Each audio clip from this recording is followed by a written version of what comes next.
2026-2027 অর্থ বছরের 9,38,000 কোটি টাকার জাতীয় বাজেট প্রস্তাবের অনুমোদন দিয়েছে মন্ত্রিসভা। জাতীয় সংসদ সচিবালয়ের মন্ত্রিসভা কক্ষে মন্ত্রিপরিষদের বিশেষ সভায় এই অনুমোদন দেওয়া হয়, যেখানে জিডিপির লক্ষ্য ধরা হয়েছে 68,31,600 কোটি টাকা, রাজস্ব লক্ষ্যমাত্রা 6,95,000 কোটি টাকা, আর বার্ষিক উন্নয়ন কর্মসূচিতে বরাদ্দের পরিমাণ 3,16,075 কোটি টাকা।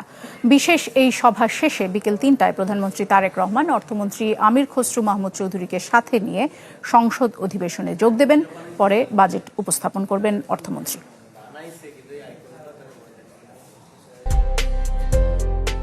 প্রিমিয়ার ওয়ার্ড্রোব, গুছিয়ে ফেলুন জীবনটাকে।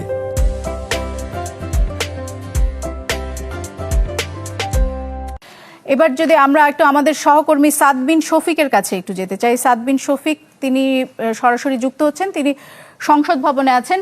সাদ বিন শফিক, আমরা জানি যে ক্যাবিনেটের একটি মিটিং ছিল আজ সকালে, এবং আমি প্রথমেই দর্শকদেরকে জানাচ্ছিলাম যে সেখানে যে বাজেট সেটির অনুমোদন করেছে বিভিন্ন মন্ত্রণালয়ের যে রিপ্রেজেন্টেটিভ যারা ছিলেন। আপনি যদি একটু জানান যে কতক্ষণ ধরে মিটিংটি চললো, এবং আপনি বলছিলেন যে অন্যান্য সময়ের চেয়ে কিছুটা দীর্ঘ সময় ধরে এই মিটিং চলেছে, এর কারণটা কি আসলে?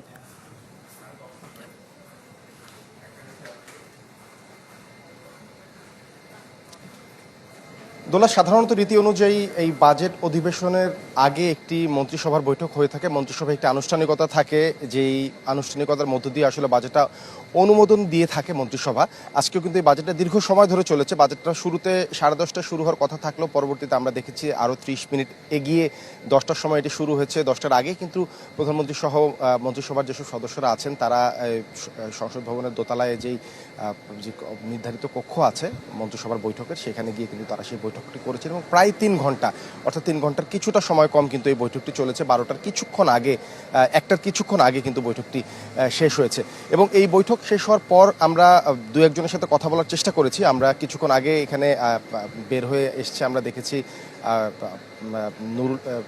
প্রতিমন্ত্রী নূর, তাকে আমরা জিজ্ঞাসা করেছিলাম আসলে এই দীর্ঘ সময় ধরে আসলে বৈঠকটি চলার কারণ কি, যেহেতু আমরা জানি একটা আনুষ্ঠানিকতা এখানে, যে বাজেটটি যেটি হবে 3টার সময় অর্থমন্ত্রী যেটি উত্থাপন করবেন সেটি আসলে এখানে অনুমোদন হবে। তিনি যেটি বলেছেন আসলে কিছু কিছু মন্ত্রণালয়ের পক্ষ থেকে তাদেরকে যে বরাদ্দ দেওয়া হয়েছে সেই বরাদ্দর বিষয়ে তারা হয়তো আরও কিছুটা বাড়তি বরাদ্দ চেয়েছেন।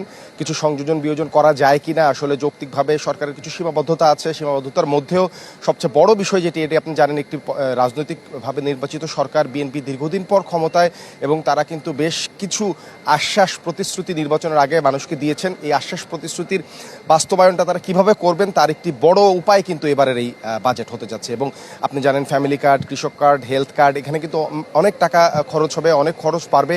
এর পাশাপাশি বৈশ্বিক বাস্তবতায় কিন্তু একটি কঠিন সময়ের মধ্যে দিয়ে যাচ্ছে দেশের অর্থনীতি, আর্থিক খাত, ব্যাংক খাত, সব মিলিয়ে কিন্তু সময়টা খুব একটা সুখকর যে তা নয়। এর মধ্য থেকেও রাজনৈতিক সরকার জনতুষ্টির একটা বিষয় থাকে, এই বিষয়টা কিভাবে সমন্বয় করবে, সমন্বয়ের মধ্য দিয়ে আসলে বাজেটটা, এরই মধ্যে কিন্তু আমরা বাজেটের বিস্তারিত মোটামুটি জেনে গিয়েছি। তারপরেও কিন্তু এখানে আরও কিছু করার সুযোগ আছে কিনা মন্ত্রণালয়গুলো সেই বিষয়টি কিন্তু উত্থাপন করেছেন। এই বিষয়ে মূলত আলোচনা হয়েছে। তবে পরিবর্ধন সংশোধন কিছু হয়েছে কিনা সেটি আসলে বাজেটটি যখন চূড়ান্তভাবে আজকে উত্থাপন করবেন অর্থমন্ত্রী সংসদে, তারপর মূলত আসলে বোঝা যাবে। 3টার সময় আনুষ্ঠানিকভাবে আমরা যতটুকু জানি 3টার সময় সেই আনুষ্ঠানিকতাটি হয়ে থাকবে। জি, সাদ, অসংখ্য ধন্যবাদ আপনাকে।